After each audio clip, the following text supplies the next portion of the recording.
That single sentence changed everything I thought I knew about power, about love, about what it means to truly disappear. My name is Elena Vasquez, and 3 months ago, I was a trauma nurse working double shifts at Chicago Memorial Hospital. I had a small apartment on the north side, a cat named Oliver, and a life so ordinary that some days I forgot I was even living it. I woke up, I worked, I came home, I slept. The rhythm was predictable, safe, and utterly forgettable. Then my brother called. Marco had always been the wild one in our family. While I studied anatomy and memorized medication dosages, he chased dreams that shifted like smoke. Music producer 1 year, restaurant investor the next, always one deal away from making it big. Our parents had stopped asking about his work years ago. I had stopped asking too. But that night, his voice carried something I had never heard before. Fear. Real, bone-deep fear that made his words shake like leaves in a storm. Elena, I need you to listen to me very carefully. Don't go home tonight. Don't go to work tomorrow. Get in your car and drive north. I'll text you coordinates. Don't tell anyone where you're going. Not Mom, not Dad, not anyone. Marco, what are you talking about? I have a shift in 6 hours. I can't just... Elena. His voice cracked. I made a mistake. A terrible mistake. And now people are coming. Not for me, for you.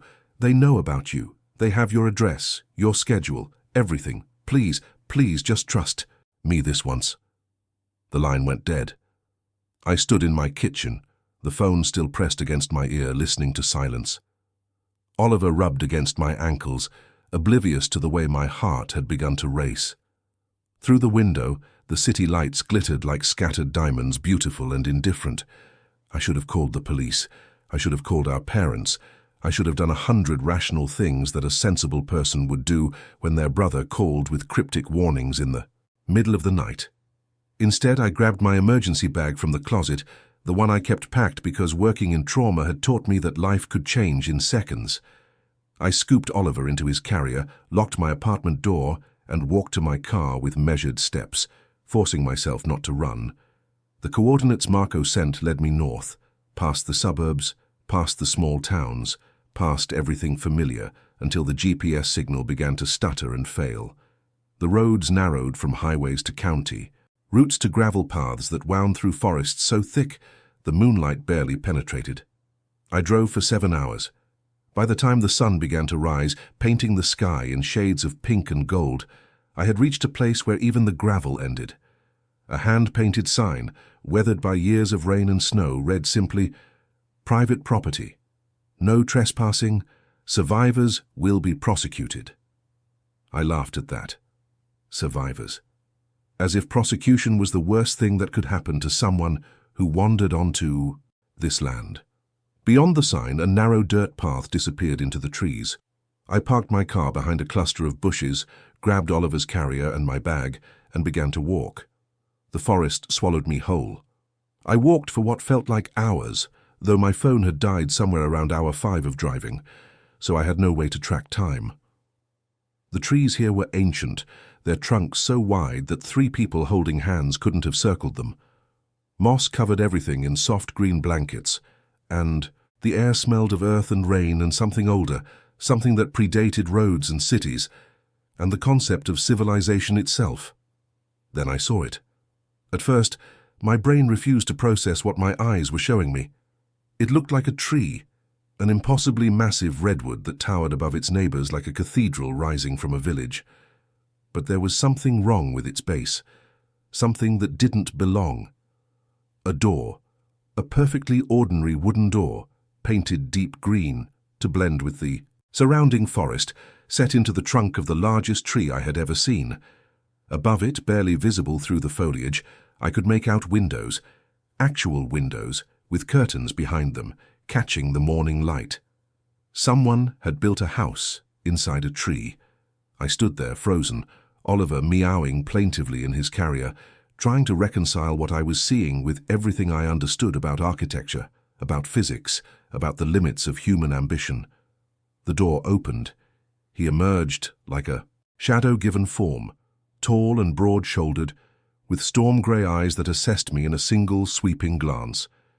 His hair was dark, threaded with silver at the temples, and his face carried the kind of weathered beauty that spoke of years lived hard and fast.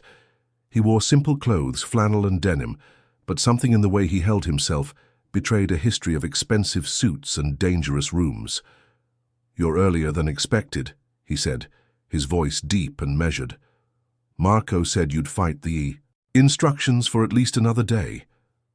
"You know my brother?" "I know a lot of people's brothers.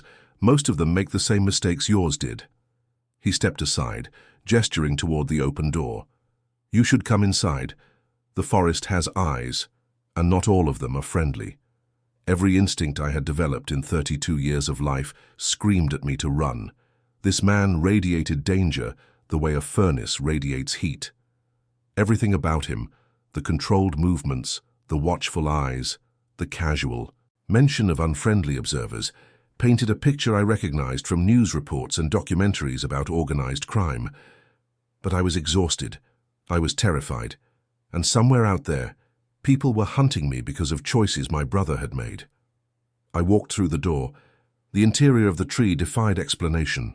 The trunk had been hollowed out with surgical precision, creating a spiral of living spaces that wound upward through the heart of the ancient wood.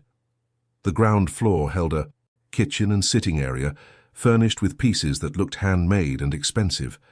A spiral staircase carved from the tree itself led to upper levels I couldn't see from where I stood. "How is this possible?" I whispered, running my hand along the inner wall. The wood was smooth, warm, alive. Money, time, the right architects who knew how to keep their mouths shut. He closed the door behind us, and I heard the click of multiple locks engaging. The tree was already partially hollow when I found it. Lightning strike maybe a century ago. I just finished what nature started. "Who are you?"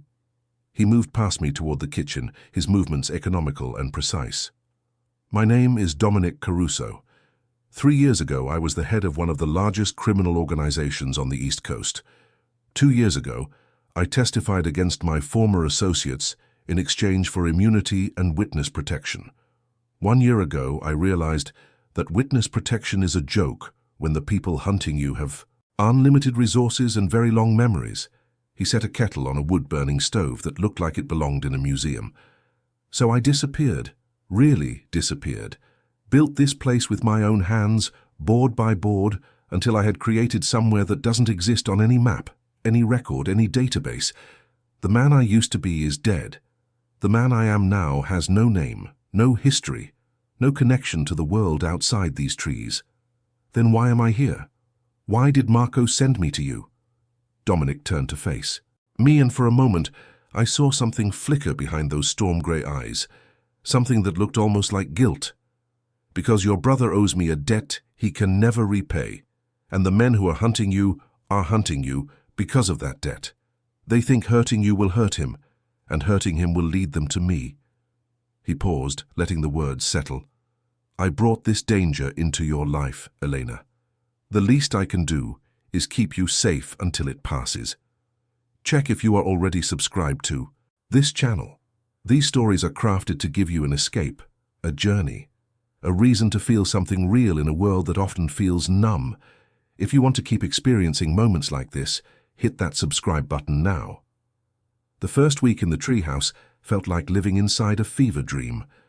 I learned that Dominic had spent 18 months constructing his refuge, hauling materials through the forest on foot, working only at night to avoid detection by satellites or passing aircraft. The tree house had 3 levels: the main living area where we cooked and ate, a second floor with 2 small bedrooms carved into the wood, and a third level that served as a lookout point, fitted with equipment that could detect movement within a 2-mile radius. He had solar panels hidden in the canopy above, a water filtration system that drew from an underground spring, and enough preserved food to last 2 people several years.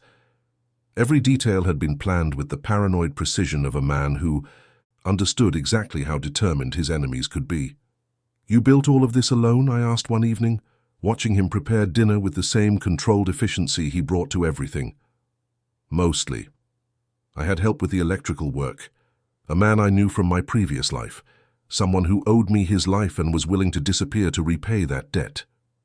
He stayed for 3 months, then vanished into Canada. I haven't heard from him since, which means either he's gone or he's smart enough to stay invisible. That's a bleak way to look at friendship. Dominic's hands paused over the vegetables he was chopping. Friendship is a luxury for people who don't have prices on their heads. Connection is a vulnerability. Every person who knows where I am, every relationship I maintain is a thread that someone could pull to unravel everything I've built. Then why let me stay? I'm a thread now too. He resumed chopping, the knife moving with hypnotic rhythm. Because some debts are heavier than safety. And because... He stopped, shook his head. It doesn't matter. You're here. We'll keep you alive until the heat dies down. Then we'll figure out how to give you a new life somewhere far from here. I wanted to push, to demand the rest of that sentence, but something in his posture warned me away. Dominic Caruso was a man of walls within walls, and I had learned enough about trauma to recognize when someone had built their entire identity around keeping others out. So instead, I focused on surviving. The days developed a rhythm. Dominic woke before dawn, checked his security perimeter, and spent the mornings maintaining the countless systems that kept the treehouse functional. I took over kitchen duties, discovering that the simple act of cooking felt different here, more intentional, more connected to the raw materials of survival. Oliver adapted faster than I did. Within 3 days, he had claimed a sunny spot on the second-floor landing as his territory, and spent his afternoons watching birds through a window that looked out into an endless sea of green. Dominic and I circled each other like wary animals sharing a den. We spoke in practical sentences, exchanged necessary information, maintained the careful distance of strangers bound together by circumstance rather than choice. But I watched him. I watched the way he paused sometimes at windows, staring into the forest with an expression that mixed vigilance with something softer, something almost like longing. I watched how he moved through his home with the ease of a man who had memorized every inch of his refuge, his hands finding tools and supplies without his eyes needing to search. I watched the small rituals he performed each evening, the glass of whiskey sipped slowly by the fire, the worn paperback novels that lined a shelf carved into the living wall. This man had been a crime lord. He had commanded armies, moved millions, ordered actions that I didn't want to imagine. And now he lived alone in a tree, reading dog-eared copies of classic literature and growing herbs in pots suspended from the ceiling. "You stare a lot," he said one night, not looking up from his book. I felt heat rise to my cheeks. "I'm trying to understand you." "Don't bother. Even I don't understand myself most days." That's a convenient excuse for not letting anyone close. Now he did look up, those storm-grey eyes finding mine with unsettling precision. "You're a trauma nurse.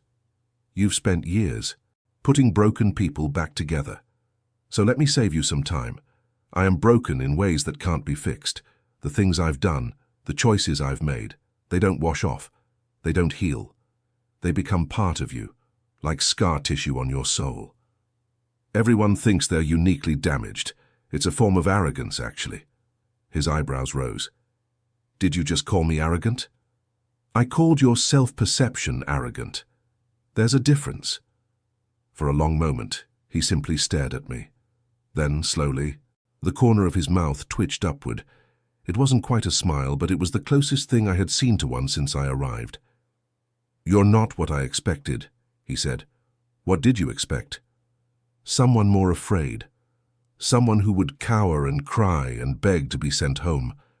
I spent 6 years watching people face the worst moments of their lives.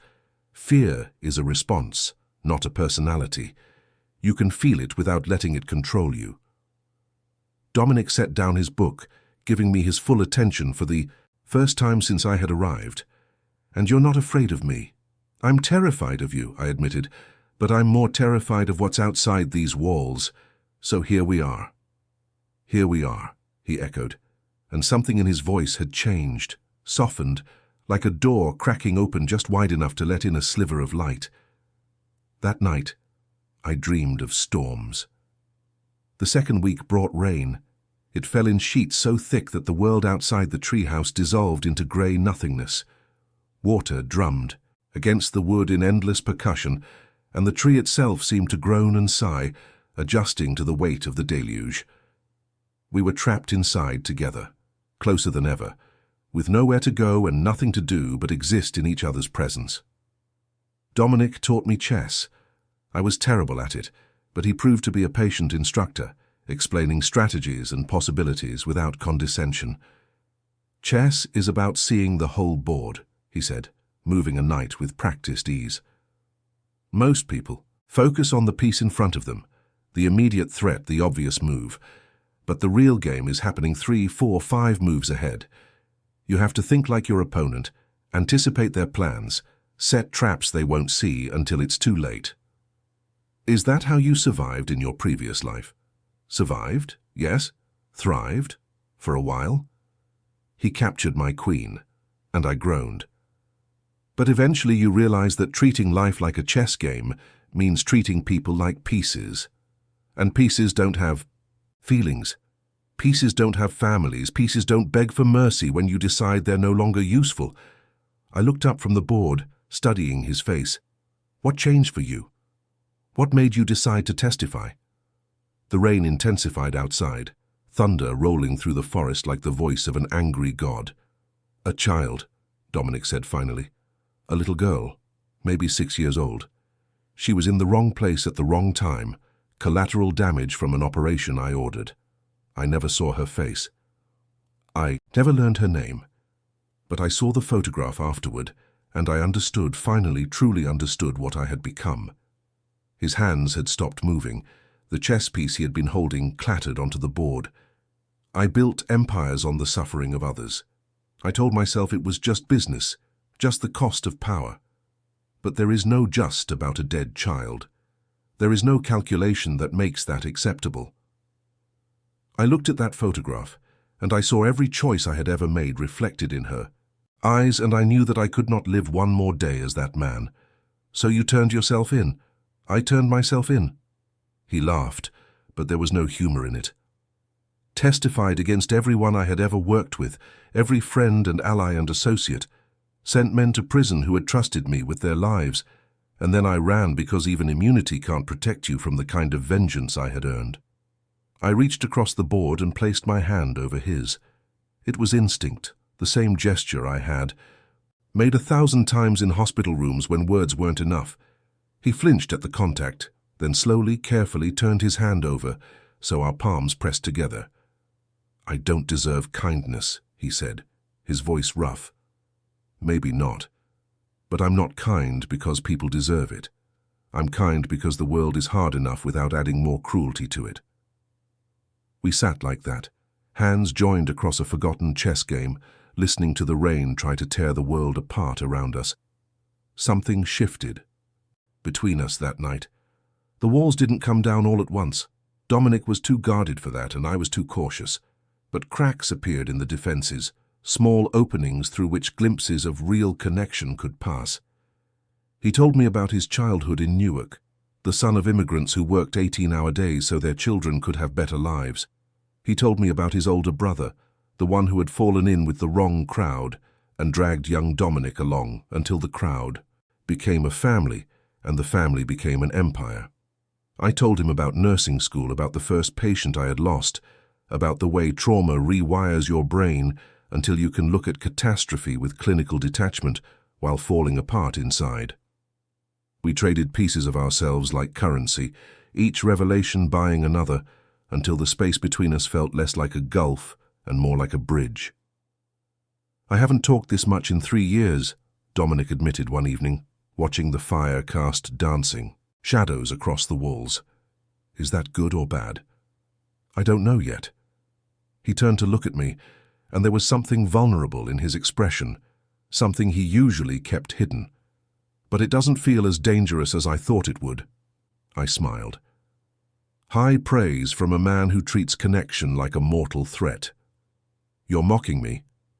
Only a little.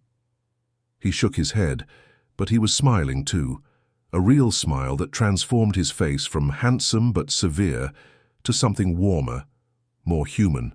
"You're good at this," he said, "making people feel safe enough to talk. It's part of the job. Trauma patients need to process their experiences.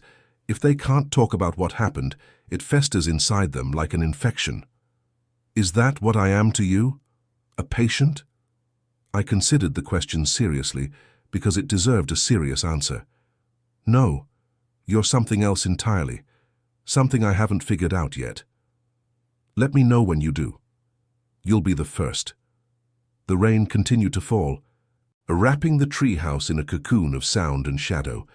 Oliver had draped himself across Dominic's lap at some point, purring contentedly, and the sight of this hardened criminal absently stroking my cat's fur while discussing his deepest fears struck me as both absurd and beautiful. This was not the life I had imagined for myself. Nothing about this was normal or safe or sane. But for the first time since Marco's phone call, I didn't want to run. The third week began with a warning. Dominic's surveillance system detected movement 2 miles east, too coordinated to be wildlife, too cautious to be hikers.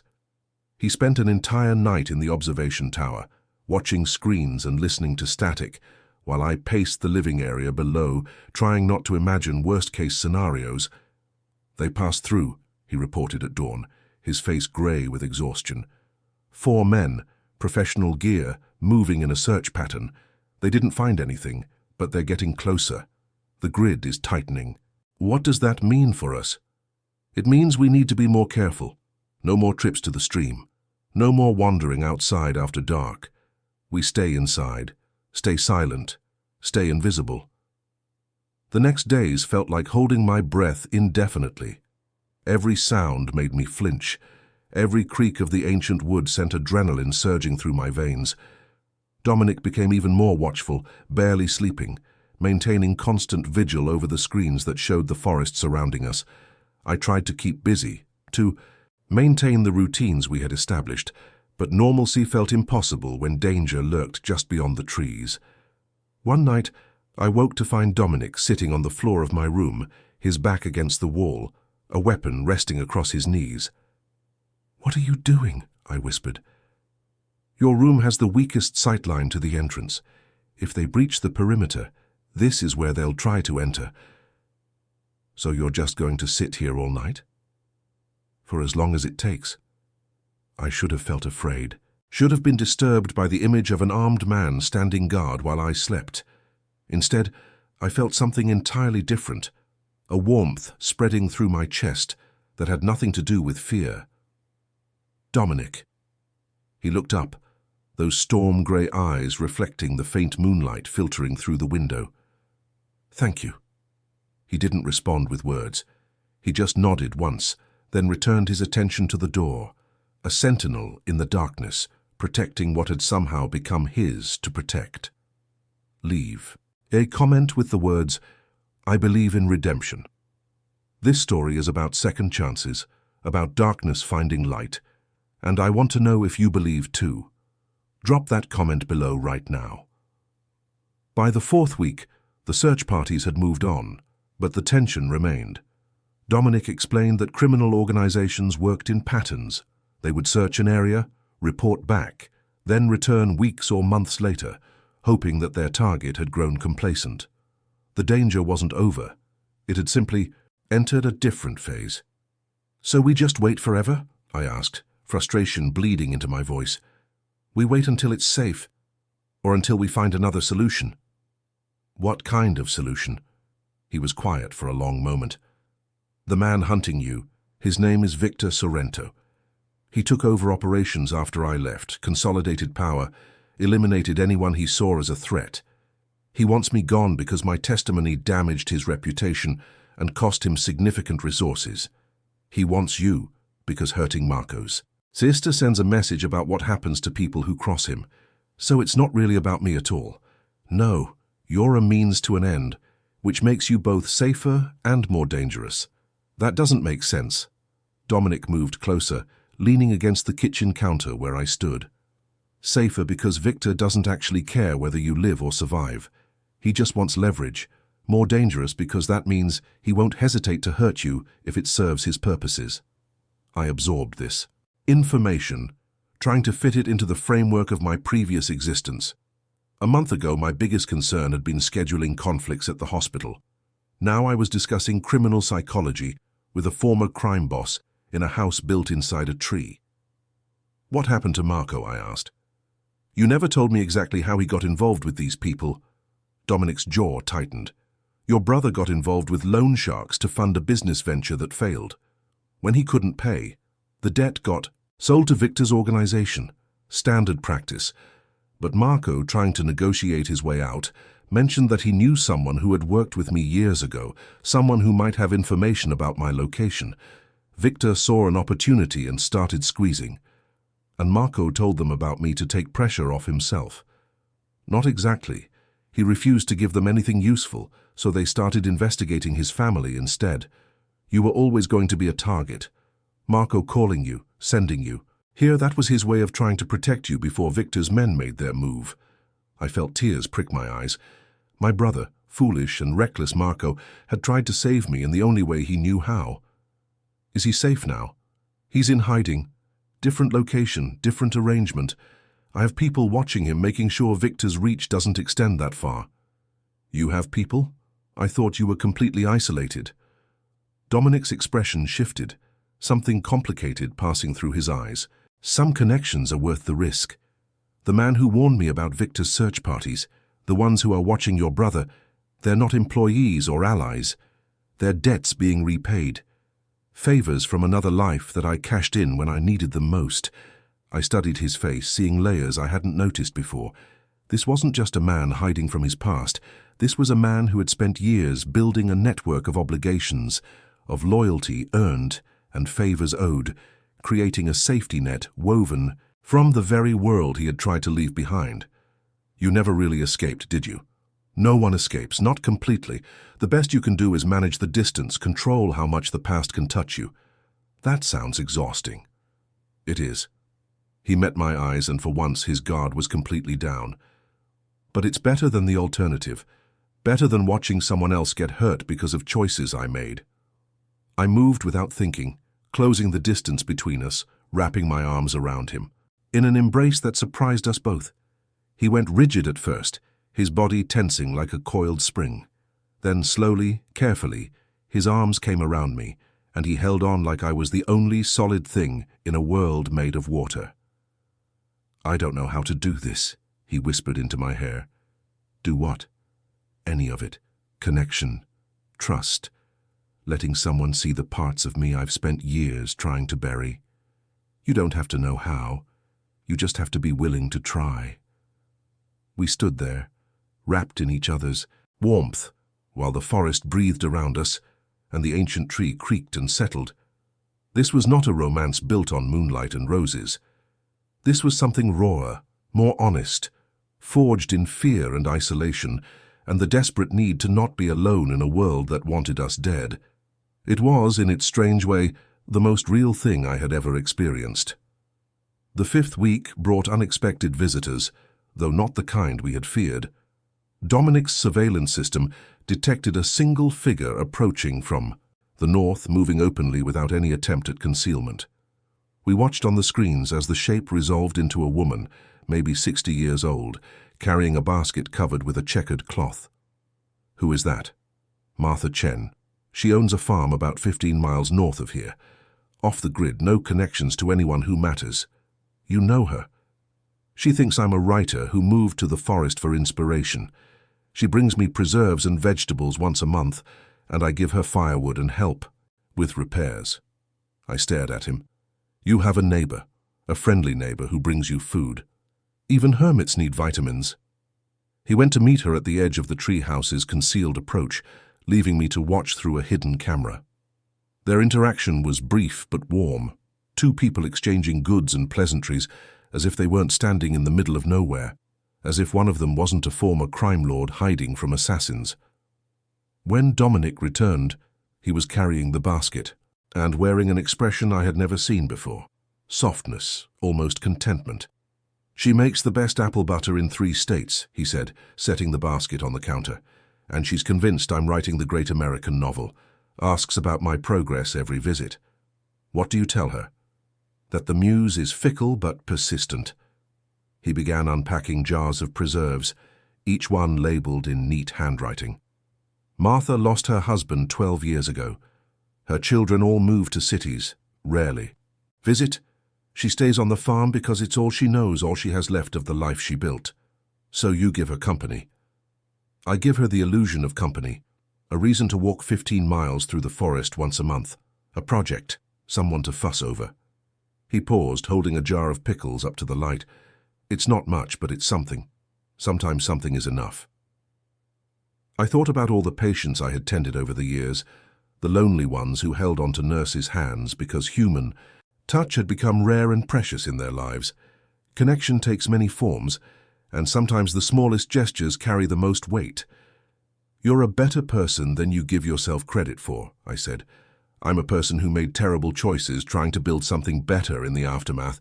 That's not the same as being good. Maybe goodness isn't about who you were. Maybe it's about who you're choosing to be. He set down the jar and looked at me, really looked, with those storm-gray eyes that had seen so much darkness.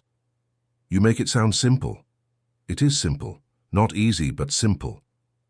The distinction feels academic when you're living it. Most important distinctions do. We spent the rest of the afternoon organizing the supplies Martha had brought, talking about nothing and everything, letting the conversation flow wherever it wanted to go. I learned that Dominic had once wanted to be an architect, had spent his teenage years sketching buildings and dreaming of designing spaces. That would outlast him. I told him about my grandmother, the one who had taught me that healing was as much about presence as it was about medicine. By evening, the distance between us had shrunk to almost nothing. That night, we sat on the observation deck, watching stars appear one by one in the vast darkness above the canopy. The moon was full, casting silver light through the leaves, turning the forest into something from a fairy tale.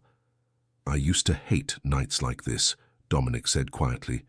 Too much visibility, too many shadows. Every beautiful thing just reminded me of how exposed I was. And now? Now I'm sitting here with you, and all I can think about is how strange it is to feel safe, how foreign and wonderful and terrifying it is to let my guard down even for a moment. I leaned my head against his shoulder. It's okay to feel safe. It's okay to want this. Is it? I've spent so long convincing myself that wanting things is dangerous, that caring about anything or anyone just gives the world more ammunition to use against you. The world will find ammunition whether you give it or not. At least this way, you have something worth protecting. He turned, his hand coming up to cup my face with a gentleness that seemed impossible for someone who had lived the life he had lived. Elena, I need you to understand something. Whatever this is, whatever is happening between us, I can't offer you a normal life. I can't offer you safety or certainty or any of the things people are supposed to want. All I have is this tree and these trees and more enemies than I can count. All I have is a past that will never stop hunting me and a future that might end at any moment. I know. And you're still here. I'm still here. He kissed me then, soft and slow and careful, as if I were something precious that might break under too much pressure. I kissed him back, pouring all the fear and hope and confusion of the past weeks into that single point of contact. When we finally pulled apart, both of us breathless, he rested his forehead against mine. I don't know what happens next, he said. Neither do I. But maybe that's okay. Maybe we figure it out together. He smiled, that rare, transformative smile that made him look younger and lighter. Together, he repeated, tasting the word like something new and strange. Above us, the stars continued their ancient dance, indifferent to the small dramas unfolding beneath them. But in that moment, nothing existed. Outside the circle of his arms, the 6th week tested everything we had built. Victor's men returned, and this time they were more organized, more thorough, and far too close. Dominic spotted them first, 4 figures moving through the early morning mist with military precision. His entire demeanor changed in an instant, the gentle man I had come to know vanishing behind a mask of cold calculation. Safe room. Now. The safe room was a hollow carved into the base of the tree, accessible only through a hidden panel in the kitchen floor. It was small, barely large enough for 2 people and a cat, but it had ventilation, water, and enough supplies to last a week. We descended into the darkness, and Dominic sealed the entrance behind us. "What about you?" "I have to protect the house. If they find it, if they find any evidence that someone has been living here, they'll tear the forest apart until they find us." "Dominic, you can't face 4 armed men alone." "I'm not going to face them. I'm going to mislead them, create trails that lead away from here, make them think the house has been abandoned for years." He pressed a device into my hand, a small communicator with a single button. "If something goes wrong, if you don't hear from me within 8 hours, press this. It will alert people who can get you to safety." "I don't want to be gotten to safety. I want you to be okay." He leaned down, kissing me once, hard and fierce. "I survived 20 years in a world that devours its own. I can survive 4 men with weapons." Then he was gone, climbing out of the safe room and sealing me in darkness. The next hours were the longest of my life. I sat in the dim emergency lighting, Oliver curled in my lap, listening to nothing but my own heartbeat and the distant, muffled sounds of the forest above. Every creak made me flinch. Every moment of silence felt like evidence of disaster. I thought about all the things I had never said, all the conversations we should have had, all the time we had wasted being careful and cautious when life could end in an instant. I thought about my parents who didn't even know where I was, about Marco hiding somewhere I couldn't reach, about the life I had left behind, ordinary and safe, and so unbelievably precious in retrospect. I thought about Dominic, alone in the forest with men who wanted him gone, and I understood finally what it meant to love someone. Not the romantic love of movies and books, but the terrifying, helpless love of knowing that another person's survival matters more than your own. Hours passed. The communicator stayed silent in my hand. Then, finally, the panel above me scraped open, and Dominic's face appeared in the darkness. "It's over. They're gone."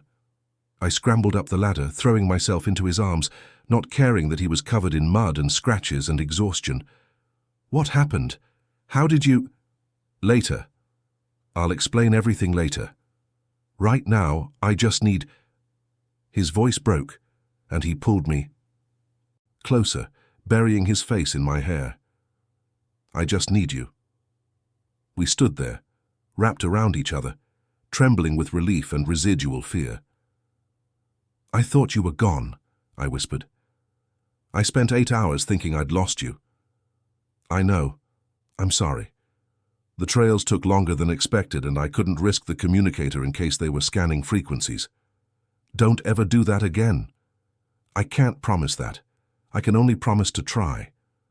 I pulled back, looking up at his face, memorizing every line. "And shadow. That's not good enough. I need you to understand that I can't lose you. Not now.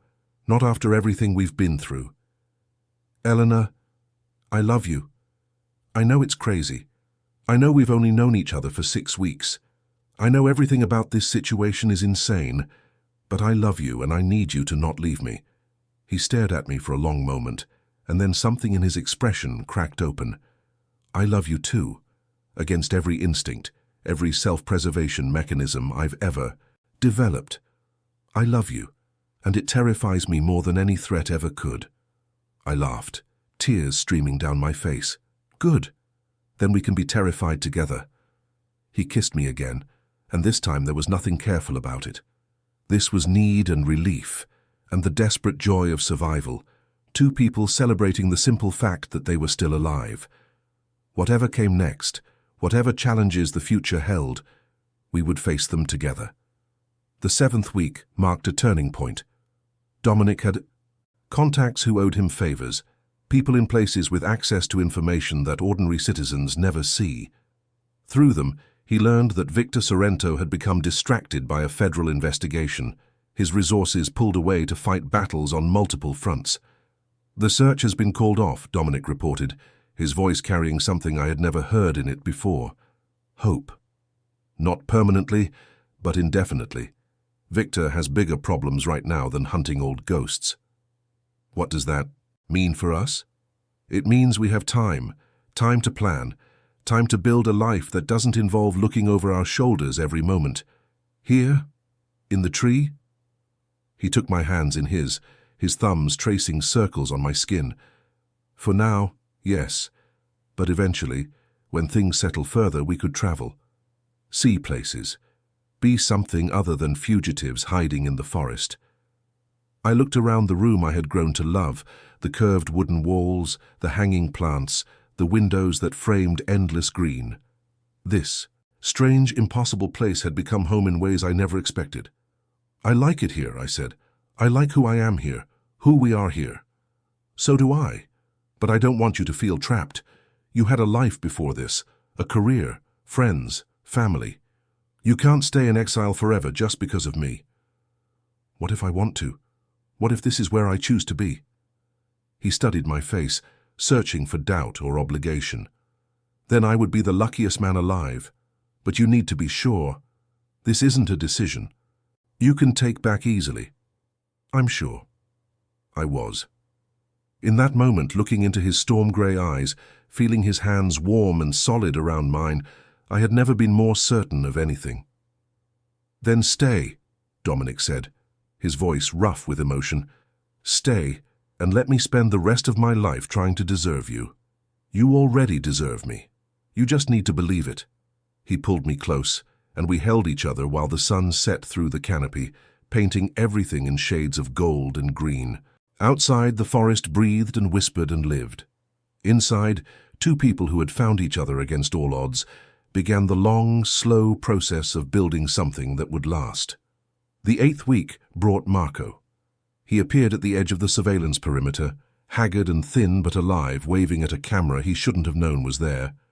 Dominic tensed when he saw the image. Your brother. How does he know where to find us? I don't know. I never told him the specific location. Wait here. Dominic went out to meet him while I watched through the screens, my heart pounding with a complicated mixture of joy and fear. Marco had caused so much damage, set so many terrible things in motion. But he was my brother, the boy I had grown up with, the one who had tried to protect me in the only way he knew how. They talked for a long time, too far from the cameras to hear. I watched their body language, the tension in Dominic's shoulders gradually easing, Marco's gestures becoming less frantic as the conversation progressed. Finally, they walked back toward the treehouse together. Marco looked like he had aged a decade in the past 2 months. His eyes had a haunted quality I recognized from trauma patients, the look of someone who had stared into the abyss and barely survived. Eleanor, his voice cracked. I'm so sorry. I'm so sorry for everything. I hugged him, this foolish, reckless brother of mine who had nearly gotten me hurt and then had risked everything to save me. You're an idiot, I said into his shoulder. I know. But you're my idiot. I know that too. We sat together, the three of us, while Marco explained how he had managed to find us. One of Dominic's contacts, worried about Victor's renewed interest, had reached out to warn Marco and provide a general location. Marco had spent weeks searching the forest, sleeping in his car, following clues that might have been nothing. I needed to see you, he said, looking at me with eyes that held more regret than I had ever seen. Needed to know you were okay. Needed to tell you that I'm going to fix this. Somehow I'm going to make this right. How? I don't know yet. But I'm working on something. Something that might take Victor down for good. Dominic leaned forward, his expression sharp. Tell me. Marco outlined a plan, something involving federal contacts and financial records and witnesses who had been waiting for an opportunity to turn. It was risky, possibly dangerous, but it had the potential to end Victor Sorrento's reign permanently. I can't let you do this alone, Dominic said. If you're going to move against Victor, you'll need resources, protection, people who know how to navigate that world without getting destroyed by it. I thought you were out of that world. I am, but I still have connections, still have debts I can call in. He glanced at me, and I have something worth protecting, something that makes me willing to take risks I never would have considered before. I watched the two most important men in my life forge an alliance born of desperation and necessity, and I understood that our quiet life in the treehouse had just become part of something larger. We were no longer just hiding. We were fighting back. The 9th week was devoted to planning. Dominic's treehouse transformed into something resembling a war room, with maps and timelines and lists of names spread across every surface. Marco came and went, carrying information from his contacts, building a case that grew stronger with each passing day. I contributed what I could, organizing information, providing medical supplies for contingencies, cooking meals that fueled late-night strategy sessions. But mostly, I watched, listened, and tried to reconcile the man I loved with the tactician who emerged during those planning meetings. Dominic was brilliant in ways I hadn't fully appreciated.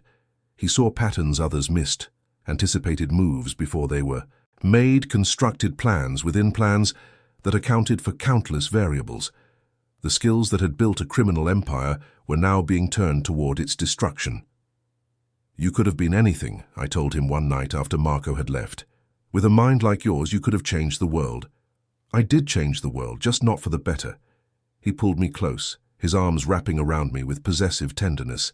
"But maybe this is my chance to do something different, to use what I know, what I built, to create something other than suffering. Redemption. Something like that. Or maybe just balance. The universe keeping accounts." I thought about all the patients I had treated over the years, the ones who recovered against all odds, the ones who didn't. Sometimes healing happened, sometimes it didn't. But the trying mattered, regardless of outcomes. "The trying matters," I said aloud. "What?" "Something I learned in nursing school. You can't control whether a patient survives. You can only control whether you give them your best effort. The rest is up to forces beyond our understanding." Dominic considered this, his expression thoughtful. "So we try. We give our best effort, and we accept that the outcome might not be what we hoped for." "Exactly. That's either very wise or very naive." "Probably both." He smiled, that rare, beautiful smile that still surprised me every time it appeared. "I love you," he said. "Have I mentioned that today?" "Only 12 times. Then let me make it 13. He kissed me, slow and deep, and for a while the maps and plans and dangers faded into background noise. Tomorrow, the fighting would continue. Tonight, we had each other. The 10th week saw the first major victory. Through a combination of carefully leaked information and strategically placed allies, Victor Sorrento's financial network began to crumble. Bank accounts were frozen, warehouses were raided. Associates who had once pledged eternal loyalty started making deals to save themselves. Dominic followed the developments through his network of contacts, reporting each new disaster with grim satisfaction. "He's losing control," he said one evening, showing me updates on a secure tablet. "His organization is fragmenting. The people who were afraid of him before are now afraid of being caught with him. Is it enough? Will this stop him from hunting us? Not yet, but it's weakening him, making him desperate. Desperate men make mistakes, and Victor has survived this long by never making mistakes." Marco confirmed Dominic's assessment when he visited the next day. "The FBI is building a case. They have witnesses, documents, everything they need. It's only a matter of time before the indictments come down. And Victor? Still free, still dangerous, but his power base is evaporating. By the time this is over, he'll be just another criminal with a record instead of an empire." I should have felt relieved. This was everything we had. Worked toward the neutralization of the threat that had driven me into hiding, had brought me to this tree, had introduced me to the man I now loved. Instead, I felt the weight of anticipation, the knowledge that the most dangerous phase was still ahead. "What happens when Victor realizes he's losing?" I asked. "What does a desperate man with nothing left to lose actually do?" Dominic and Marco exchanged a look that told me I had identified the core problem. "He becomes unpredictable," Dominic said, "which is why we need to be ready for anything." "Ready how?" "Plans within plans, contingencies for every scenario, and most importantly, distance from anything Victor might target in his final days." I understood what he was saying. The treehouse, our sanctuary, might soon become a trap.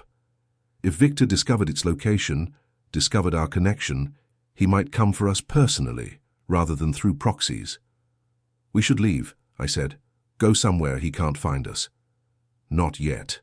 Leaving now would alert him that we're aware of his movements, might accelerate whatever desperate plans he's forming. Better to stay hidden until the situation resolves one way or another. And if it doesn't resolve? If Victor finds us first? Dominic's storm-grey eyes met mine, and I saw the answer there before he spoke it. Then I face him. Whatever happens, I face him. This started with me, with my choices and my betrayals. It ends with me too. Not alone, I said firmly. Whatever happens, you're not facing anything alone. Not anymore. He reached for me, pulling me into an embrace that felt like both comfort and farewell. Not alone, he agreed. Together. Outside, the forest rustled with secrets and shadows. The same forest that had sheltered us, hidden us, taught us how to build a life from nothing. Whatever storm was coming, we would face it here, in this impossible house, in this improbable love. Together. The 11th week brought the storm we had been dreading. Victor Sorrento, cornered and desperate, had done exactly what Dominic predicted. Rather than surrender to the closing federal net, he had decided to strike at the source of his downfall, specifically at US. The first warning came through Dominic's surveillance network, an alert that unfamiliar vehicles had been spotted on the roads leading toward our general area.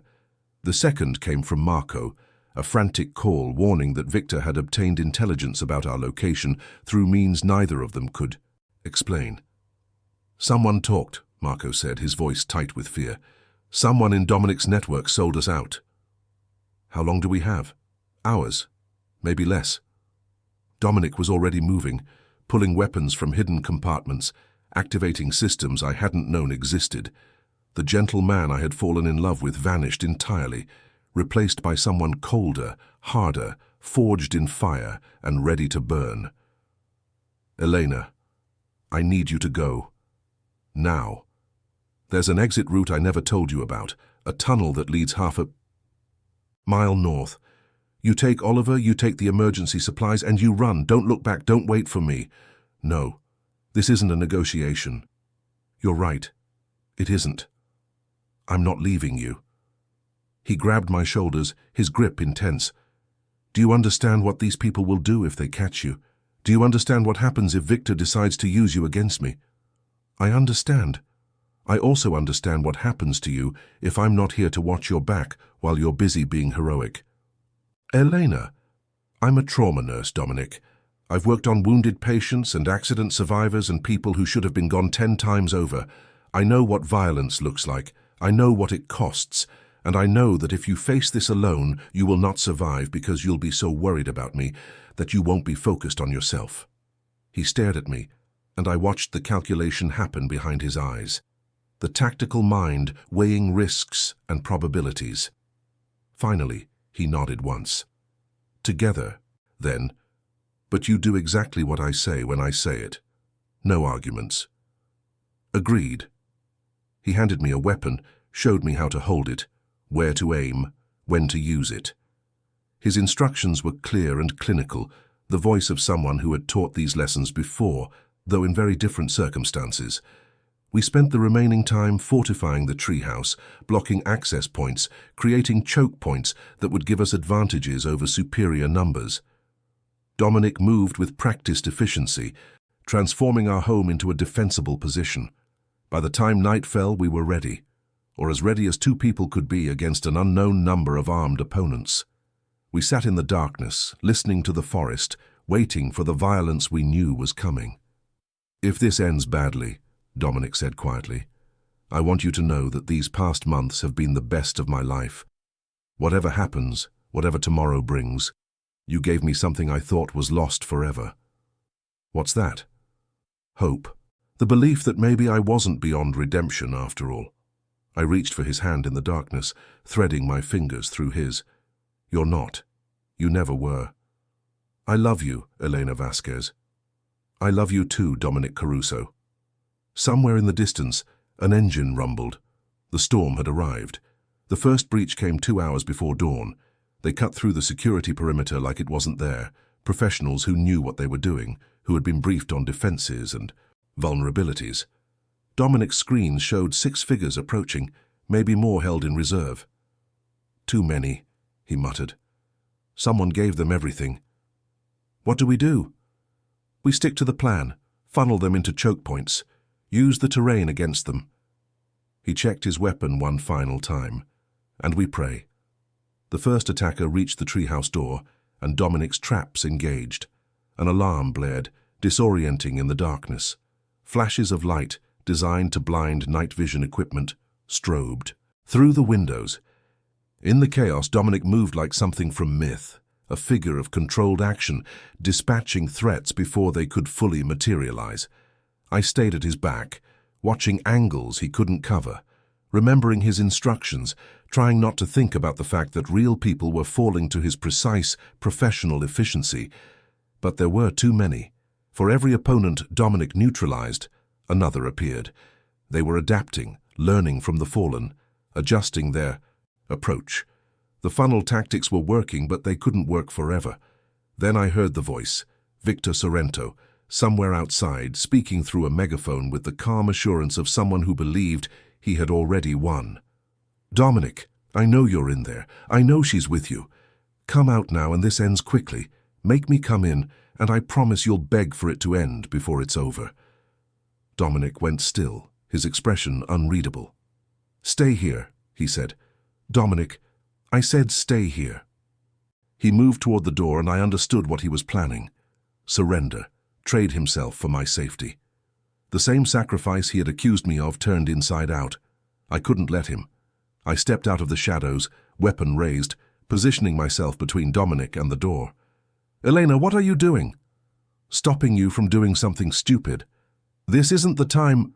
There's never a good time to watch someone you love throw their life away. So no, you're not going out there. We find another way. Victor's voice came again, closer now. 30 seconds, Dominic. Then my men start using the heavy ordnance. Dominic's eyes locked with mine, storm grey and desperate. There is no other way. Then we make one. I moved to the communications equipment, the secure devices Dominic used to coordinate with his contacts.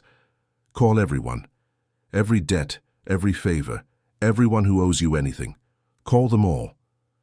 They can't get here in time. They don't need to get here. They just need to act. Victor's organization is fragmenting. You said so yourself. One more push, the right push, and it falls apart completely. Make the call, Dominic. Make them all. He stared at me for a heartbeat that lasted an eternity. Then he reached for the communicator. The next hour was chaos and terror and desperate hope. Dominic made calls, sent messages, activated sleeper contacts across the country. I watched the screens, tracking the attackers outside, keeping him informed of their positions and movements. Victor's 30-second deadline came and went. The heavy ordnance didn't materialize. Something was happening, something that had paused his assault. Federal raids, Dominic reported, his voice disbelieving. They're hitting Victor's remaining strongholds, right now simultaneously. Someone accelerated the timeline. Who? Does it matter? Victor's empire is burning. His men outside are getting reports, realizing that there's no organization to go back to. Half of them have already fled. I moved to a window, careful to stay out of direct sightlines. The figures I could see were indeed scattering, disappearing into the forest like ghosts. All except one. Victor Sorrento stood alone in the clearing, his megaphone discarded, staring at the treehouse with an expression of pure hatred. It's over, Dominic called out through a speaker system. Your men are gone. Your empire is gone. Walk away, Victor. This doesn't have to end with your destruction. You think this is over? You think a few raids change anything? Victor laughed, the sound harsh and broken. You destroyed my life, Dominic, my family, my legacy, everything I built. Even if the feds catch me tomorrow, I will spend my last free moments making sure you suffer. He raised a weapon, aiming directly at the treehouse. Dominic moved, pulling me down, covering my body with his. as the first shot cracked through the night. Glass shattered, wood splintered. The ancient tree groaned with the impact. Then, silence. We waited, breathless, tangled together on the floor.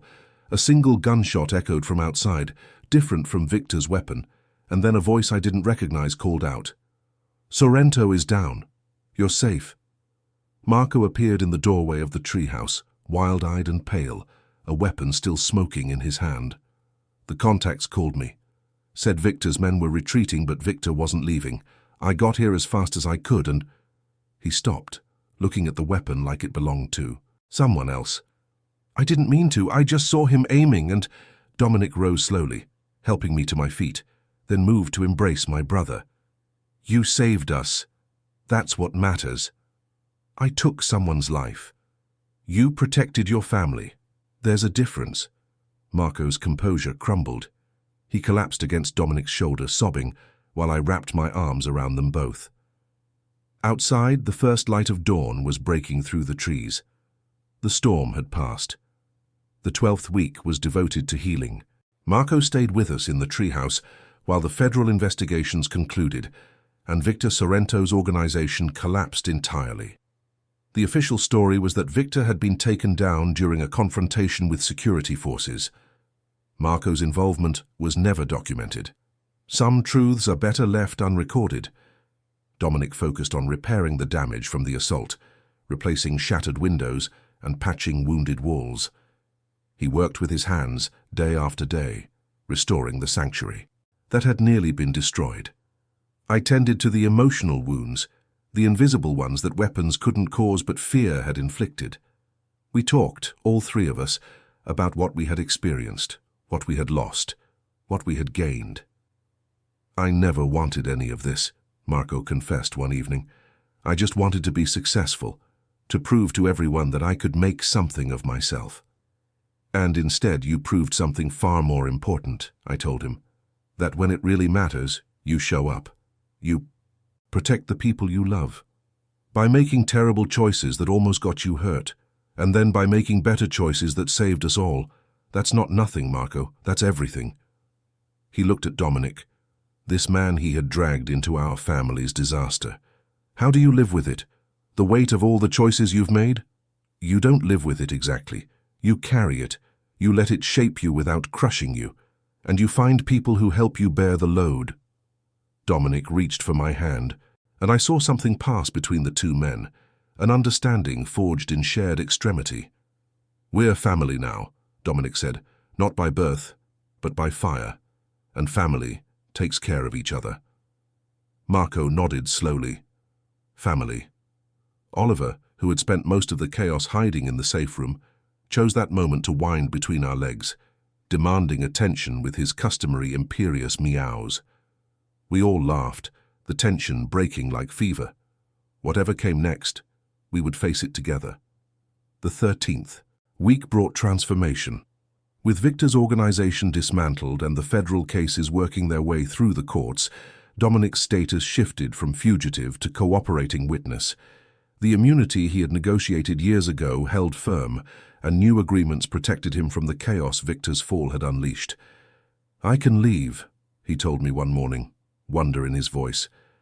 "Not forever, not permanently, but I can actually leave these trees and walk among people without looking over my shoulder." What does that feel like? Terrifying, exhilarating, like learning to breathe after holding your breath for years. "Where would you want to go?" He thought about it, really considered the question for the first time in longer than he could remember. "Everywhere, nowhere. I don't know how to want things that normal people want anymore. Freedom feels like a foreign country whose language I forgot. Then we learn it together, one step at a time." Our first trip outside the forest was to Martha Chen's farm, a simple visit to thank her for years of kindness and to introduce her to the woman who had changed everything. Martha hugged me like a long-lost daughter, then fixed Dominic with a knowing look. "So this is why the novel never got written. You were too busy falling in love." "Something like that," Dominic admitted. "Good. Books are fine, but love is better." She turned to me, her weathered face creasing into a smile. "Take care of him. He pretends to be tough, but he's soft underneath. I know, I'm counting on it. We stayed for dinner, eating apple butter on fresh bread, listening to Martha's stories about her husband and her children and the life she had built on this isolated farm. It was ordinary in the best possible way, a glimpse of the kind of existence that had seemed impossible just weeks ago. On the drive back to the treehouse, Dominic was quiet. "What are you thinking?" I asked. "That I want this, a life with quiet evenings and dinners with neighbors and someone waiting for me at home. I never let myself want it before because wanting things makes you vulnerable.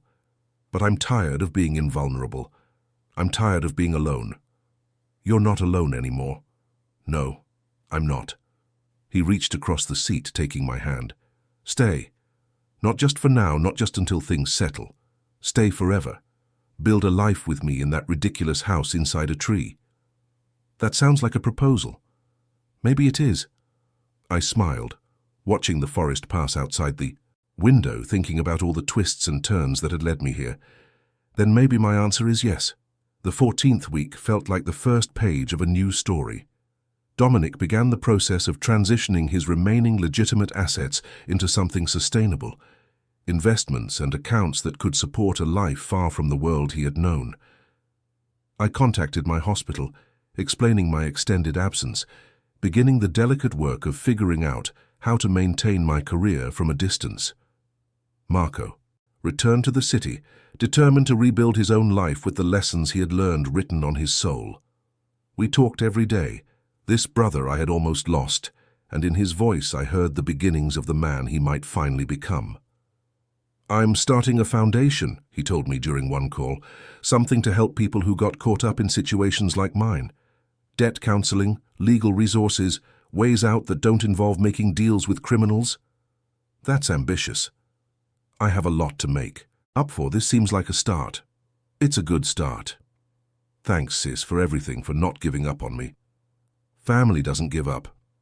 The treehouse continued its slow transformation from sanctuary to home. Dominic added a small workspace where I could study for certifications, maintain my skills, maybe even consult remotely on cases that didn't require physical presence.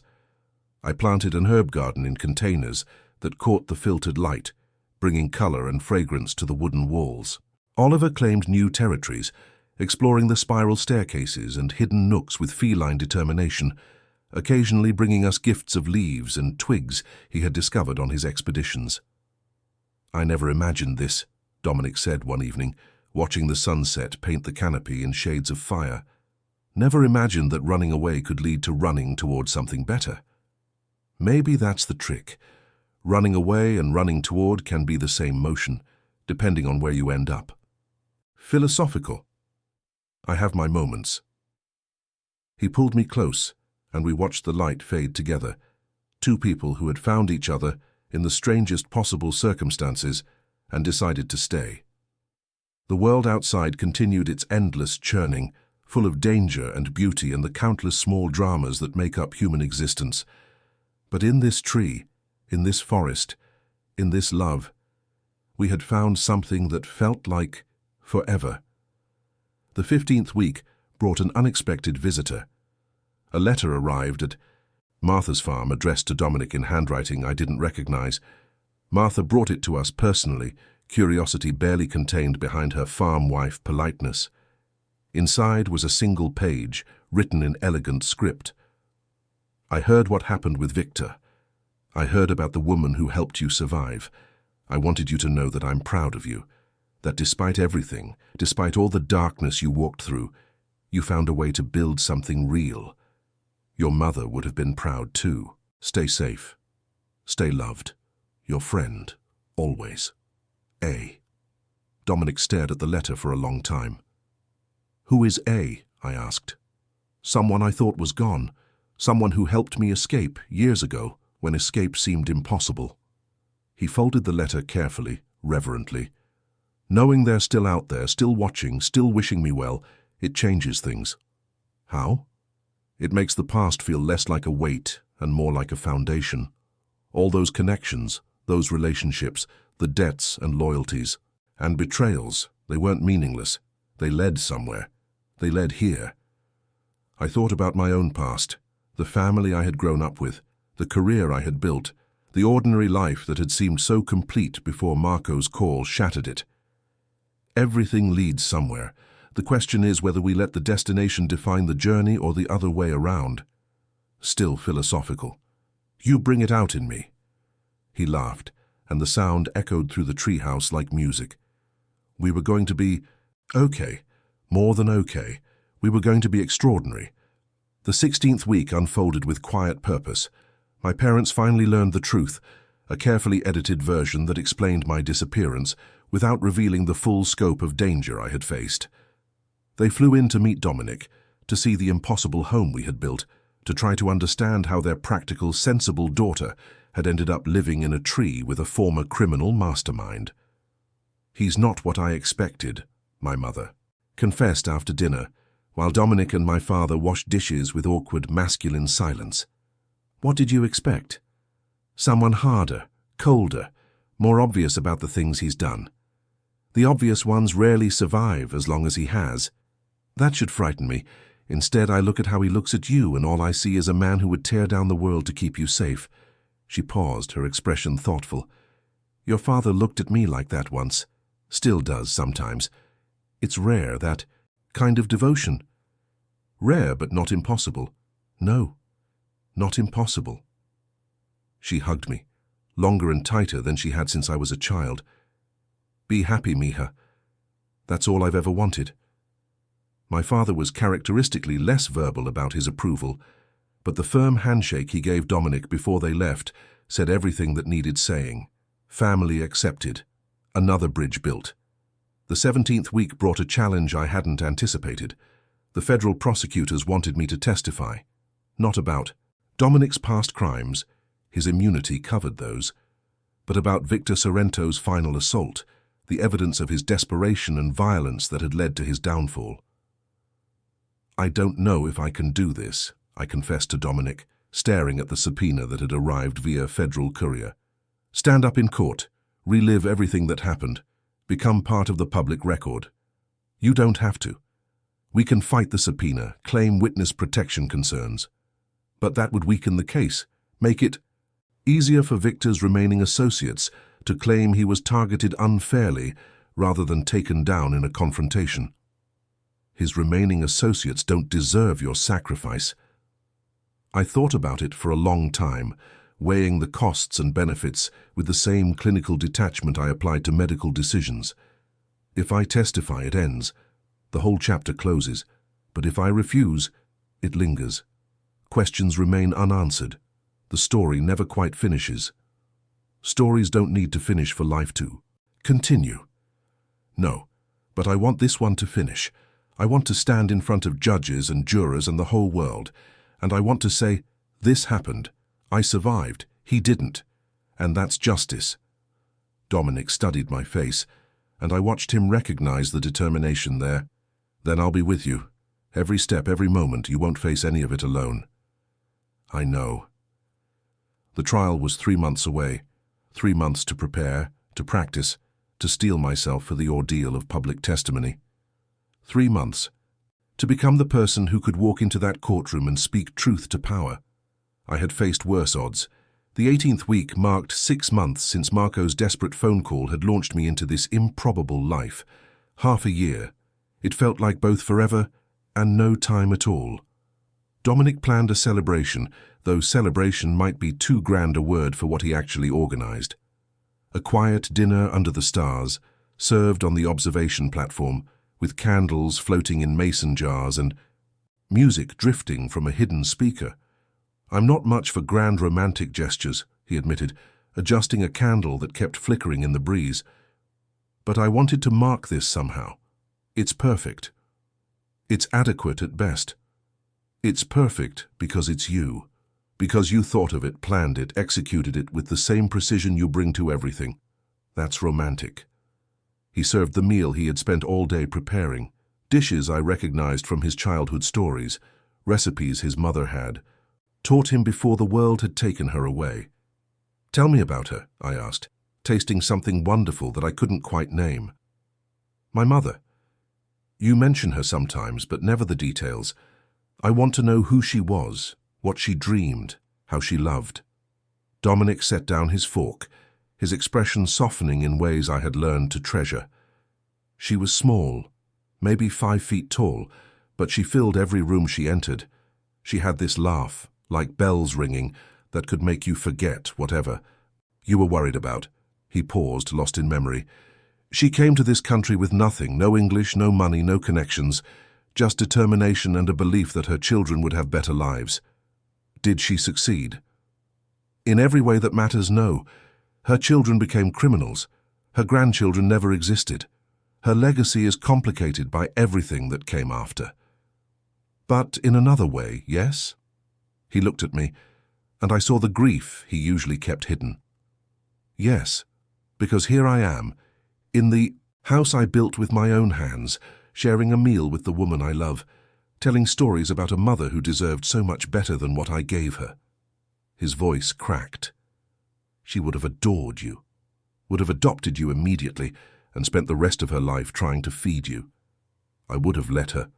I know that's why she would have loved you. We finished the meal in comfortable silence, letting the memories settle around us like snow. Later, wrapped in blankets against the cooling night air, we watched stars wheel overhead. I want to marry you, Dominic said quietly, not because I need a ceremony or a certificate, but because I want to stand in front of whatever witnesses we can gather and promise, publicly, permanently, that you are my home and I am yours. Is this a proposal? The second one, technically. I wanted to make sure you were serious about your answer. I laughed, tears pricking my eyes. I'm serious, yes, 1,000 times, yes. He produced a ring from somewhere, a simple band that gleamed in the starlight. It was my mother's. My father gave it to her the day he convinced her to marry him. She never took it off, not even at the end. Dominic, she would have wanted you to have it. She would have said it was finally going to someone worthy. He slipped the ring onto my finger and I felt the weight of it, the history, the generations of love and loss that had led to this moment. It fits. Of course it does. I had it resized 3 weeks. Here you go. You've been planning this. I've been hoping for this. There's a difference. I kissed him, long and sweet and full of promise. 6 months ago, I had been a woman with an ordinary life and ordinary problems.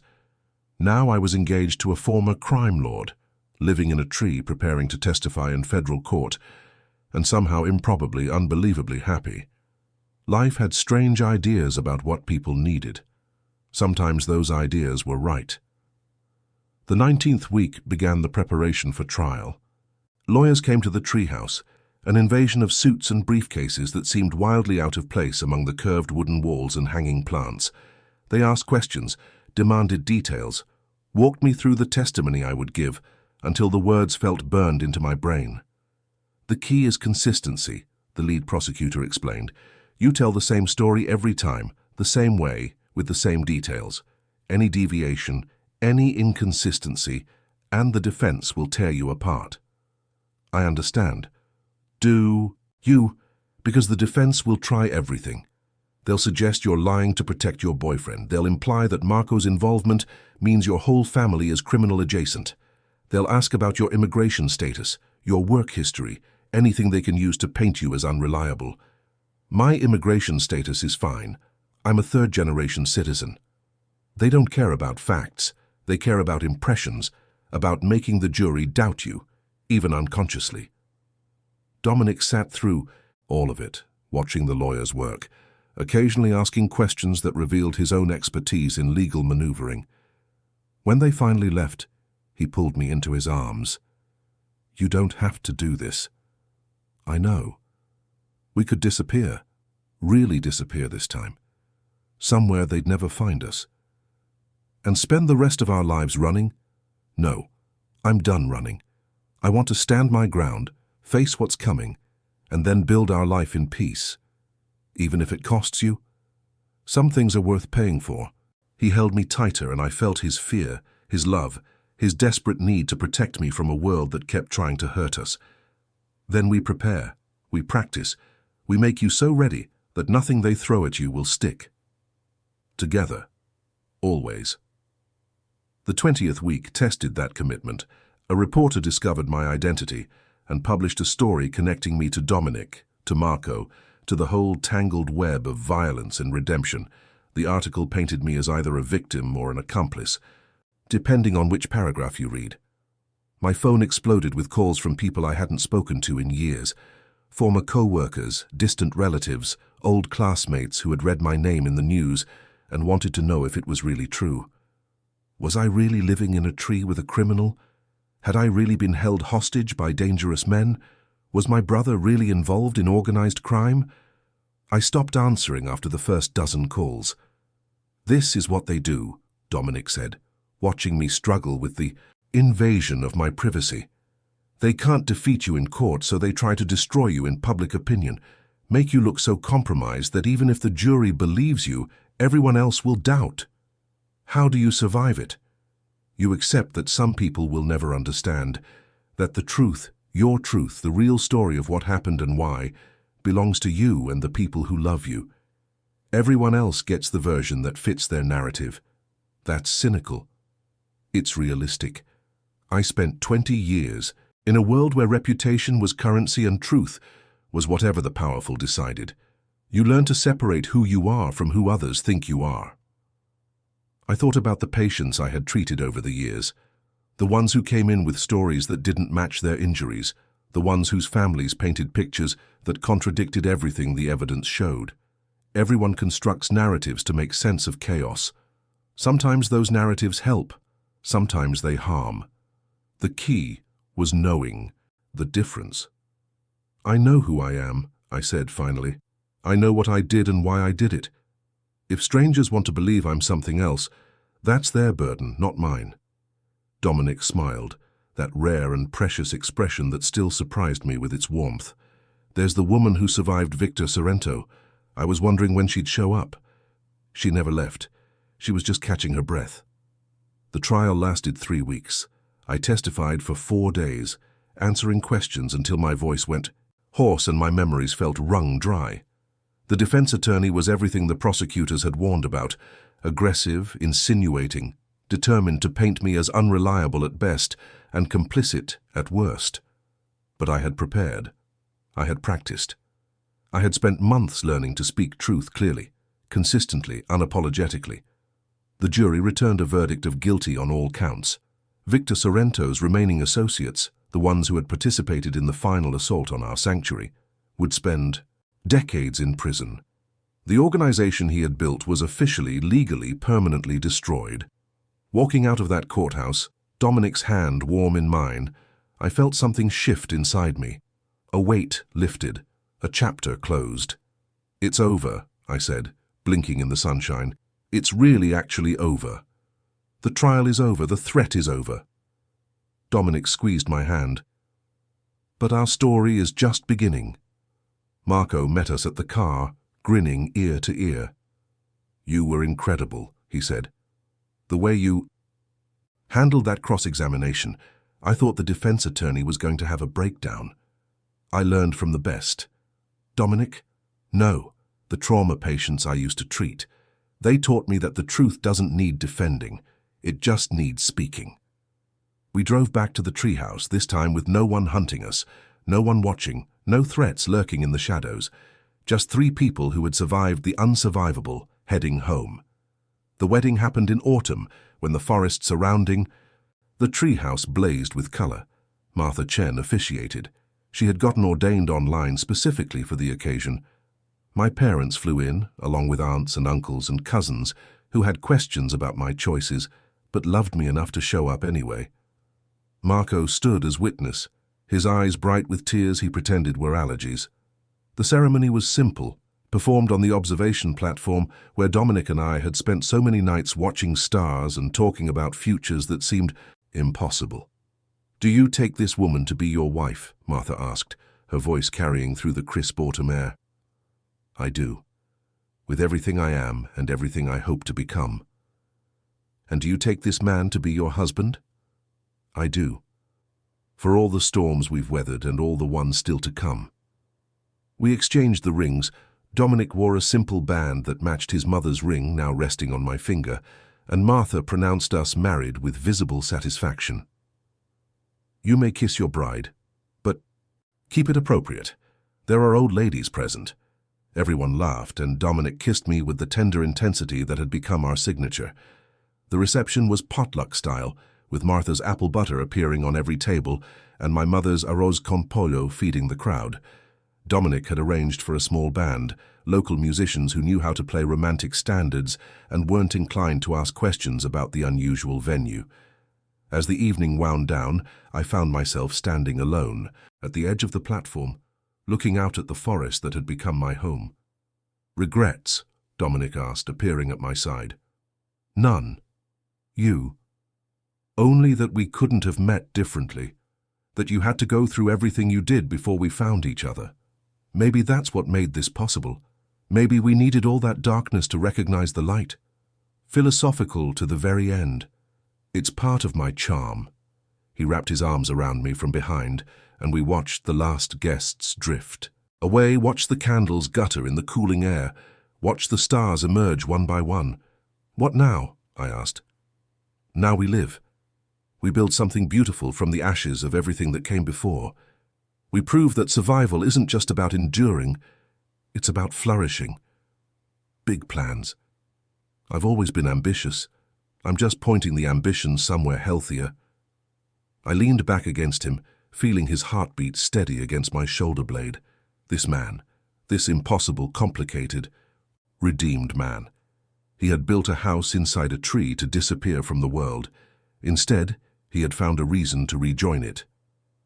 The first year passed in a blur of small transformations. Dominic began consulting, advising legitimate businesses on security and crisis management without ever revealing the source of his expertise.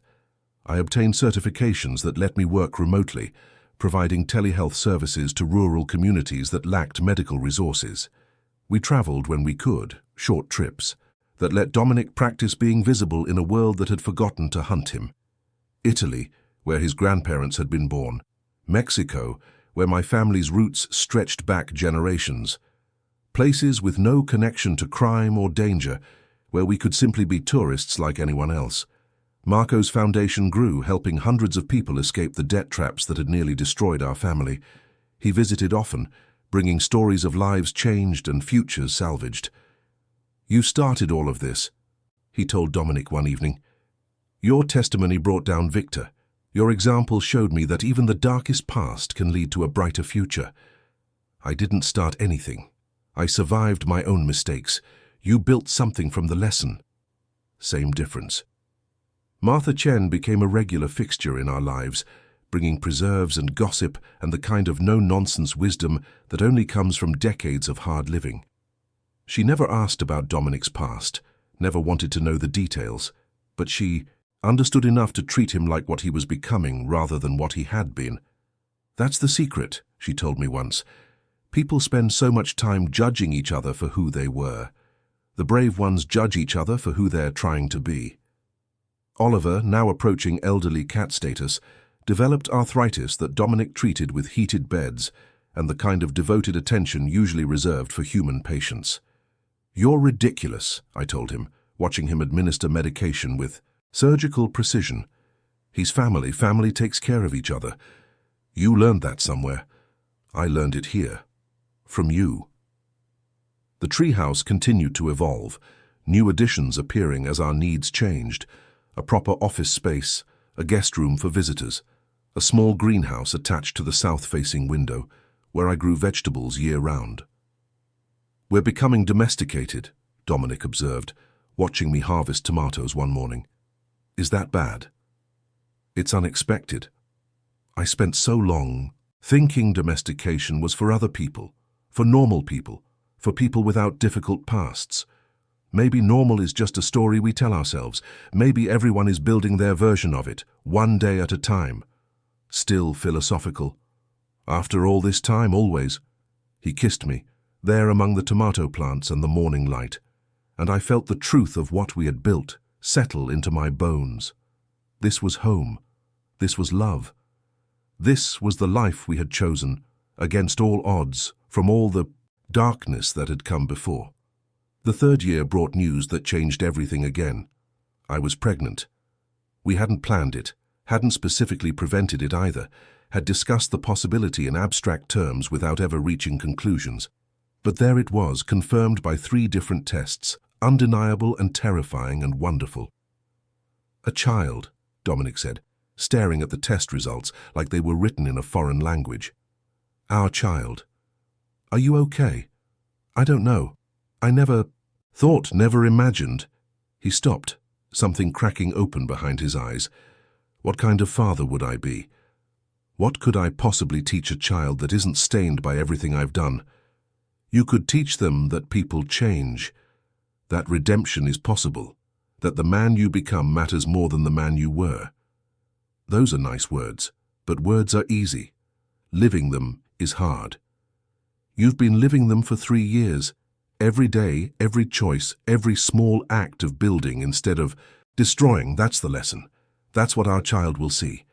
He was quiet for a long time, processing, working through fears I could only imagine.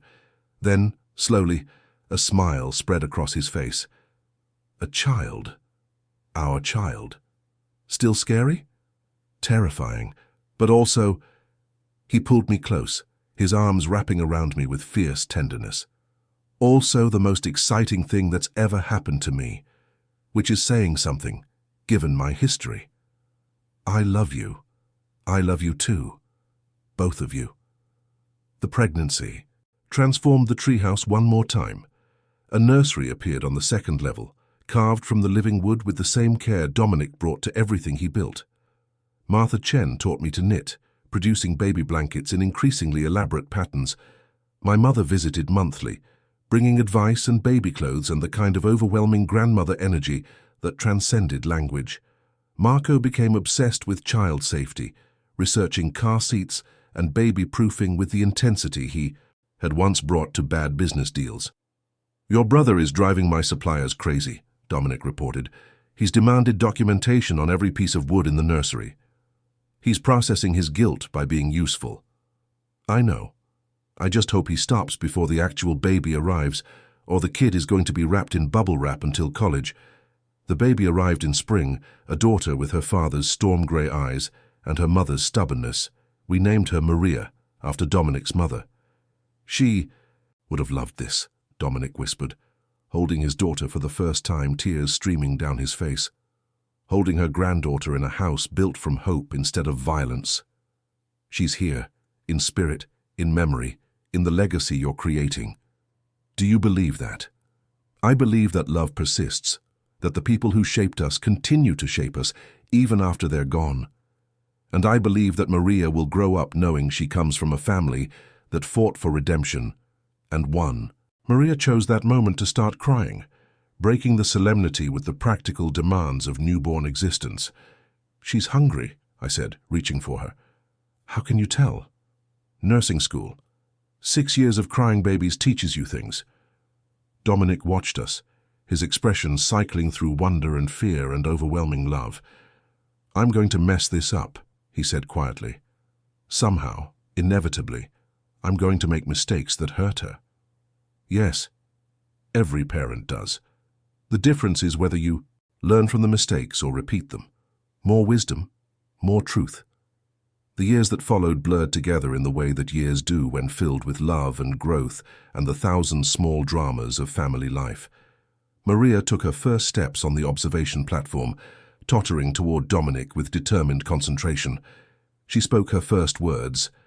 "Tree" was among them naturally, and grew into a curious, fearless child who treated the forest as her personal playground. We told her stories, carefully edited versions of how her parents met, why we lived in such an unusual home, what the world outside the trees was like. As she grew older, the stories grew more complete, filling in details she was ready to understand. "Your father was a different man before he met me," I told her when she was 8. "He made choices that hurt people, and he spent years trying to make amends for those choices." Is that why people look at us funny sometimes? Some people judge based on the past. Others judge based on the present. The wisest people reserve judgment entirely and just try to understand. Which should I be? Whichever one lets you see clearly without losing your heart. Maria considered this with the serious intensity she brought to everything. I think I want to be a healer like you, someone who fixes what's broken without worrying about how it got broken. That's a good goal. Dad says goals are just dreams with deadlines. Your father is full of questionable wisdom.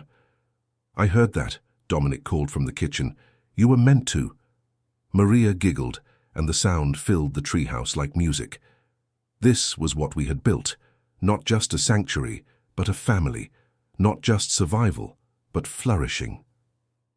Dominic Caruso had built a house inside a tree trunk to vanish completely from civilization forever. Instead, he had found something worth appearing for. The story doesn't end there, of course. Stories never really end. They just find good places to pause. Maria grew into a teenager, then a young woman carrying pieces of both her parents into a future we couldn't predict. Marco's foundation expanded, helping thousands. Martha Chen passed peacefully at 93, leaving instructions that her apple butter recipe be shared with anyone who asked. Dominic and I grew older together, watching the forest change with the seasons, watching our daughter launch into her own adventures, watching the world outside slowly forget why it had ever wanted to hurt us.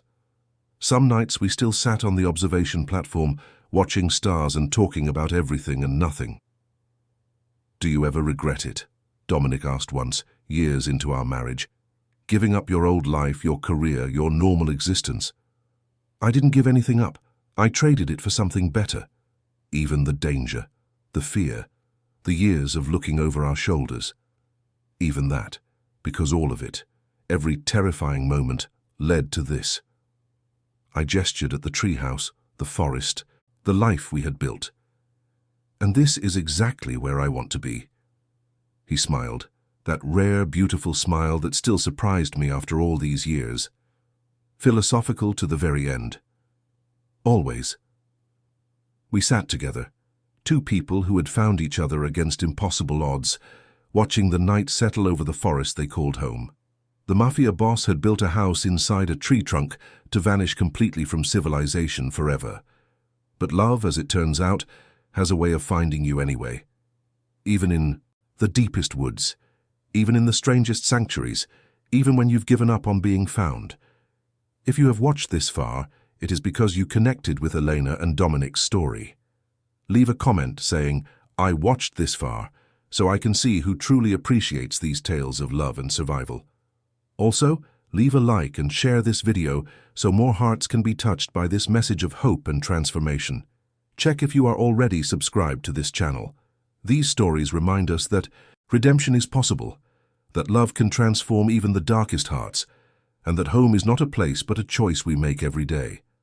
Subscribe now so you never miss another journey like this one. Every like, every comment, every share helps this story reach someone who needs to hear that their past does not define their future. Thank you for watching. Thank you for believing.